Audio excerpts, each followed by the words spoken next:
to know me whilst I get ready. So this is my last day in Barcelona. So I'm just going to do a really quick natural kind of glam because it's already past checkout. It's ahead of the UK time. So for example, in the UK it would be 10:08. And it makes a lot of sense because I get up very early in the UK and I've been feeling guilty that I've been waking up later here, but it's actually like I'm on holiday and also my time zone is different, so I'm actually waking up. So if I wake up at 9, I'm actually waking up at 8, which is the time that I usually wake up anyway in the UK. I'm a hairstylist, that's a good one. That is my full-time job. I'm a hairstylist and honestly, like, there's nothing in this world that I would rather be. I did go to university to study social work and it just so happened that this was my preferred career to go into. So that's just like, it's like a God-given role basically. Would I call it a vocation? I don't think I can call it a vocation because a vocation is like a calling from God that you get when you become a priest, a nun. But I definitely feel like this is a God-given gift that I chose to go into hairstyling. So firstly, let me tell you how I got into hairstyling. So I was a 17-year-old, 16-year-old. I think from 15 onwards or 16 onwards I was getting sew-ins and that was like my go-to hairstyle. So I used to go to this auntie and she didn't do my hair wrong, but she just never used to style my hair. So I would get home and then I would like style the hair after it's already been done, which is obviously like meant to be a hairstylist, meant to style the hair as well. And then one time, this is when frontal started to become a thing. So I wanted to get a frontal sew-in. Like, how is like a 17-year-old me getting a frontal sew-in? It's like, why was I so ahead of the game? So I went to get a frontal sew-in and it absolutely flopped, guys. Like, she sewed the braid like on here. And then she like sewed the frontal, so the frontal was like sitting on the braid. So anyway, the hair looked really bad. So my only choice was to, I think I kept it in, but I did something. However, I decided that I was never gonna go back to her and I need to like find a new stylist because this was around the time where, what was that salon called? Like London something, but the hair game was really leveling up at that time. And I had them on Snapchat. Not like I was looking at it thinking I need my hair like that, but I guess that desire for hair was like getting sparked. So what I did was I found a hairstylist that used to go to my church. So I had my first wig, I bought the hair. I think she made the wig, installed it, and when I tell you, I took the long way home that day. Like, I was feeling myself, like it was just making so much sense. It was making too much sense. So, and at the time, I think that cost me £90, and £90 in 2017 is a lot of money, especially for a 17-year-old. So I was like, I need to figure out how I am going to do this myself. So what I did was I went onto eBay, or I think it was eBay at the time and not Amazon. Yeah, I think it was eBay that was more popular. I went on there and then I bought all the stuff that I needed to make a wig. So I bought a wig head, I bought everything that I needed basically, and I made my own wig. And then my sister's friend was like, so I installed the wig, everything, and the wig was looking fire. The wig was looking so fire. So my sister's friend saw it and she was like, oh my gosh, you did your hair. I was like, I did it. She was like, oh my gosh, can you do my hair? I was like, yeah, sure. So I made her a wig and I installed it, and that very day, don't know what told me to do this, God again, I was like, I'm making a hair page. I'm gonna be a hairstylist because like I'm so good at it. But the confidence in that. So from that day, I decided that I'm gonna make a page. I can't actually remember how I started getting clients, but shout out to my friend Erin, she's always been the muse. Shout out to Nina, she's always been a muse. So I was just doing like my friend's makeup. I'm Rihanna, she is a muse. Like I had these muses that I would always do like hair and makeup looks on, and I'll just post. And through having those friends that allowed me to like just have fun, experiment, and learn how to get better at hair, how to get better at, and I also used to do makeup, like I jumped onto makeup as well. So that like brought me clients through posting what I was doing on them. And then after that, I was at uni as well, and some of these points of my hair journey. So at uni, I wasn't like pushing myself as a hairstylist. I was like obviously focusing on uni and stuff. But I went to uni, so my second year was affected by COVID.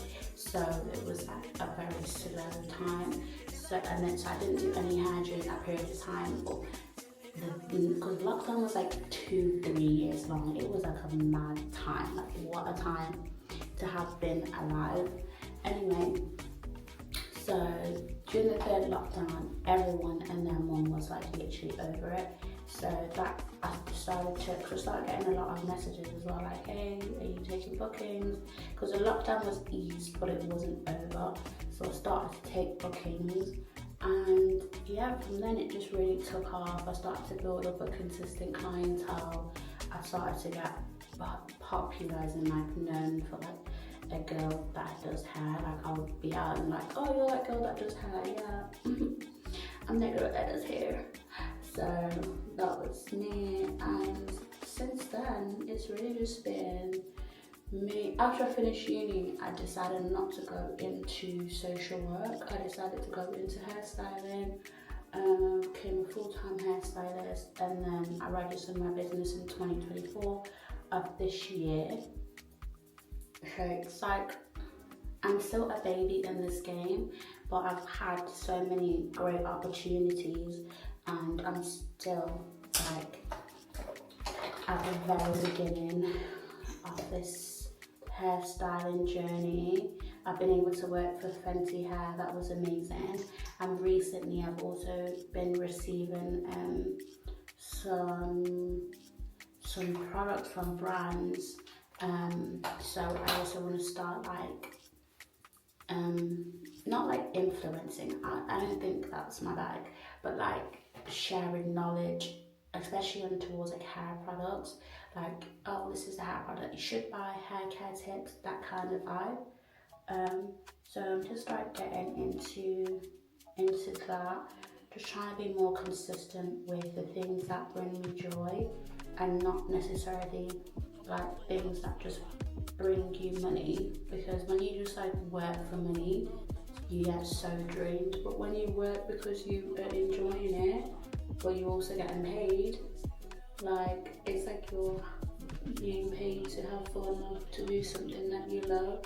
And that doesn't mean that it's easy, it's still going to be hard. Like even if you are doing something that you have chosen to do instead of going into the workforce, it doesn't automatically make your life easier. If anything, it makes it harder, because on those days that you're sick, you have to still step up for yourself, for your clients. You can't be that hairstylist that's like, hey babe, I'm sorry, hey babe. Like, it's fine to have, life can happen, but if you're constantly always letting down your clientele, how are you going to expect to grow and be trusted in the community of hair care providers, hairstylists, etc.?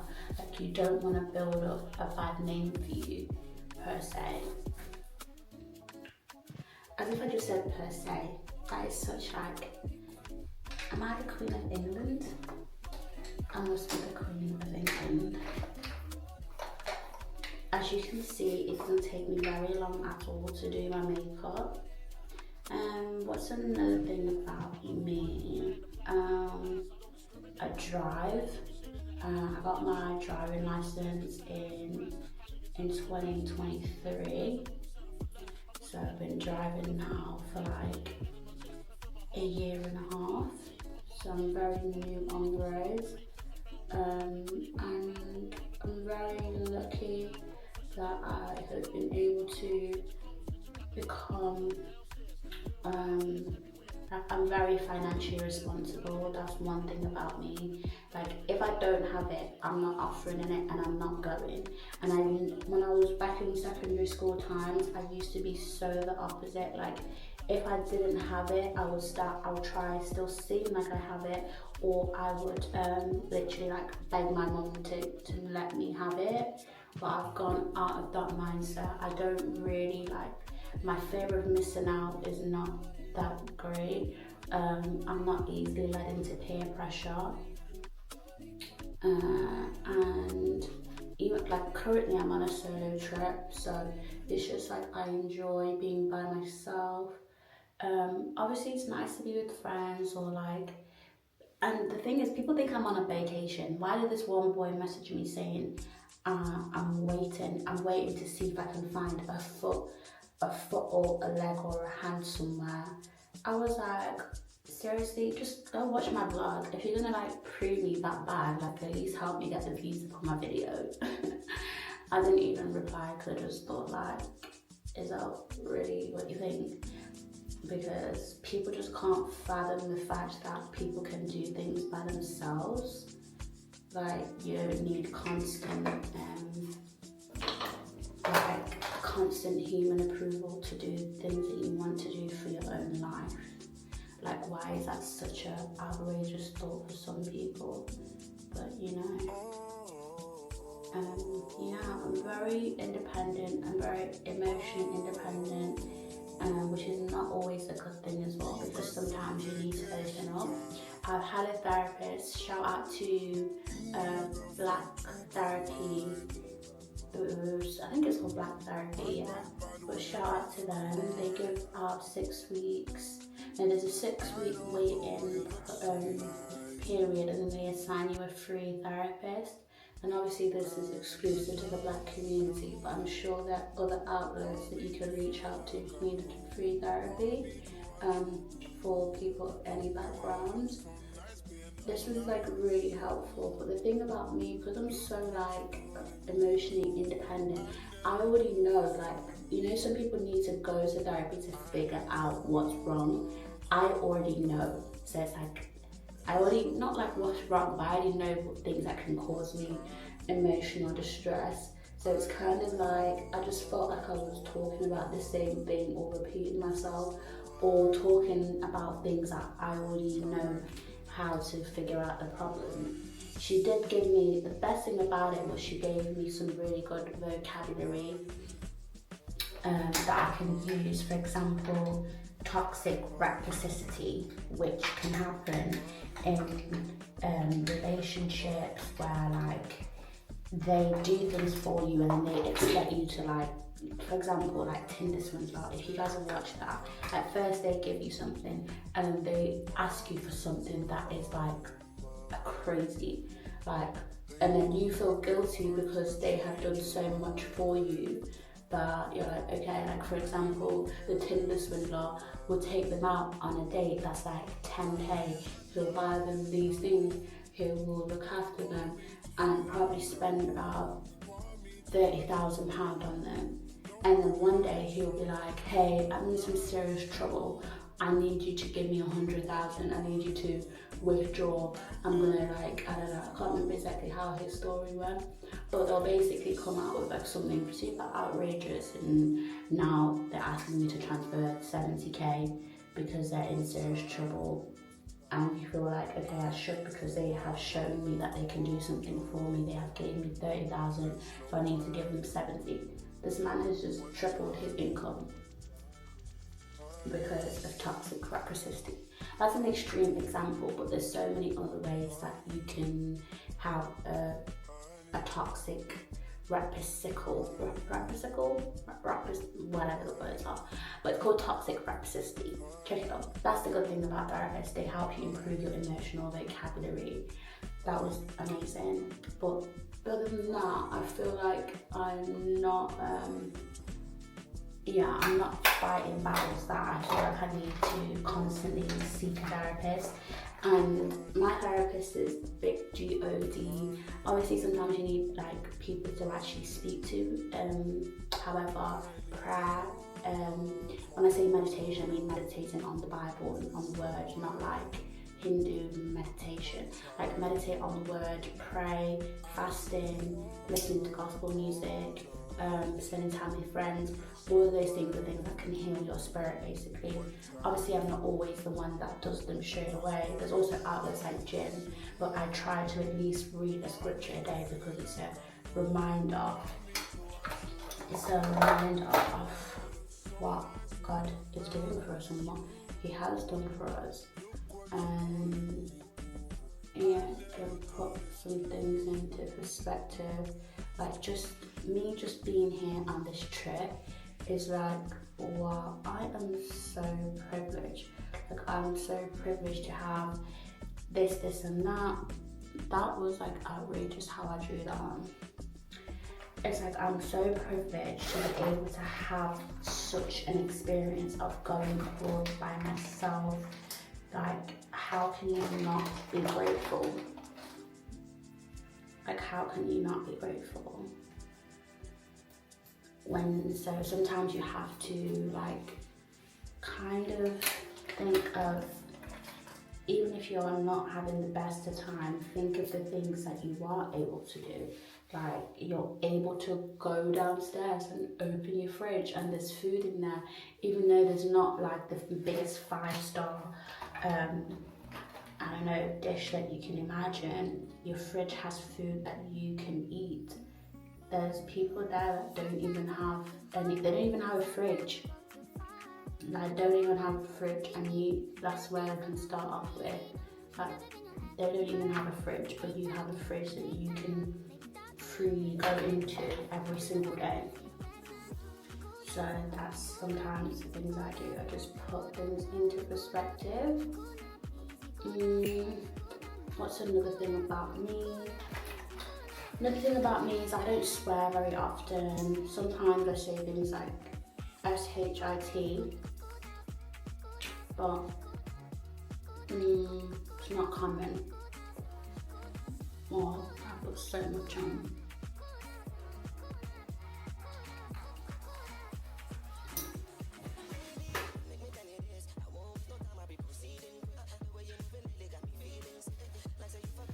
Yeah, I don't swear very often.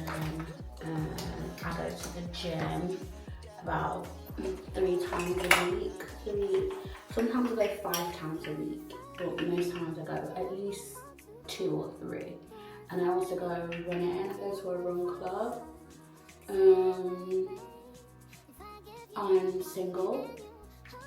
And I'm not looking either. Like I've just realised as well, like through this holiday, like I really enjoyed spending time by myself. And sometimes, I don't want to rely on, I don't want to be emotionally dependent on someone, and that's what hard it can get sometimes when you're speaking to someone, when they don't give you that like response that you're looking for. That can affect your emotional well-being, or when you think things are going to work and they don't.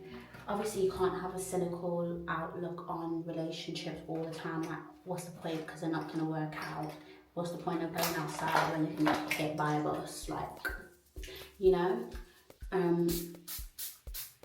What I mean to say is, I just don't think that being in a relationship right now is gonna be the thing that's gonna excel me to the next chapter of my life. And the thing is, I'm also actually okay with being by myself. So I'm not looking, but if God has a special man out there for me, and I will very much try. I'm not closed off. But I'm also not like looking out for a man. I'm just being myself and being open to to what God has for me. Yeah. So I'm basically ready now. This video is probably going to be like 20 minutes long, or even less. It's not going to be a lot. I'm ready. I'm going to do my hair. That was my quick get ready with me. I might check back in after I'm ready just so you guys can see the final look. But thank you so much for taking the time to watch my video and get to know me. I hope that we can build a relationship on my YouTube channel. There's going to be way more to come. So thank you so much. Please like, comment and subscribe. Hey guys. Okay guys, I'm ready. This is my final look. I'm debating whether or not to wear a hat, but I think I won't since I'm going to, pardon me, since I'm going to the cathedral. I want to look respectable, and a hat is going to be giving like street style. Anyway, came back to say goodbye. This is my final look.